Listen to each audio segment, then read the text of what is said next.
ఒక చిన్న గ్రామంలో అర్జున్ అనే పేద బాలుడు ఉండేవాడు. ఒకరోజు అడవికి దగ్గరలోని చెట్టు కింద అతనికి ఒక పాత దిక్సూచి దొరికింది. కాని అది ఉత్తర దిశను చూపలేదు. ఏదో ముఖ్యమైన రహస్యాలు ఉన్న చోటుకే చూపించింది. ఆశ్చర్యపోయిన అర్జున్ మరుసటి రోజు ఆ దిశలో అడవిలోకి వెళ్లాలని నిర్ణయించుకున్నాడు. పార్ట్ 2 కొనసాగింపు. అర్జున్ అడవిలో నడుస్తుండగా ఒక జలపాతం దగ్గర దిక్సూచి వేగంగా తిరగడం ప్రారంభించింది. జలపాతం వెనుక చిన్న గుహ కనిపించింది. గుహలో పురాతన చిత్రాలు, గుర్తులు కనిపించాయి. మధ్యలో ఒక రాతి పెట్టెలో నీలం రంగు వెలుగుతున్న రత్నం ఉంది. అర్జున్ దాన్ని తాకగానే దిక్సూచి ఒక్కసారిగా ఆగిపోయింది. పార్ట్ 3. ఒక్కసారిగా గుహ మొత్తం కనిపించడం ప్రారంభమైంది. కొద్దిసేపటి తర్వాత ఒక రహస్య ద్వారం నెమ్మదిగా తెరుచుకుంది.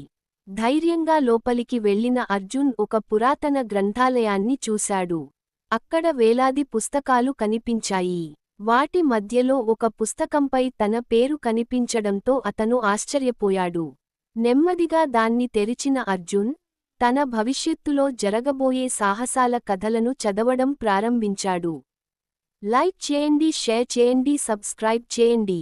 పార్ట్ 4. ఆ పుస్తకంలో 3 రోజుల తర్వాత గ్రామాన్ని పెద్ద తుఫాను నాశనం చేస్తుందని రాసి ఉంది. అర్జున్ గ్రామస్తులకు చెప్పినా ఎవరూ నమ్మలేదు. అయినా అతను వెనక్కి తగ్గలేదు. గ్రంథాలయంలోని సూచనలతో గ్రామం చుట్టూ బలమైన అడ్డంకులు నిర్మించాడు. చివరకు గ్రామస్తులు అతని ధైర్యాన్ని నమ్మడం ప్రారంభించారు. లైక్, షేర్ అండ్ సబ్స్క్రైబ్ చేసుకోండి. Final story.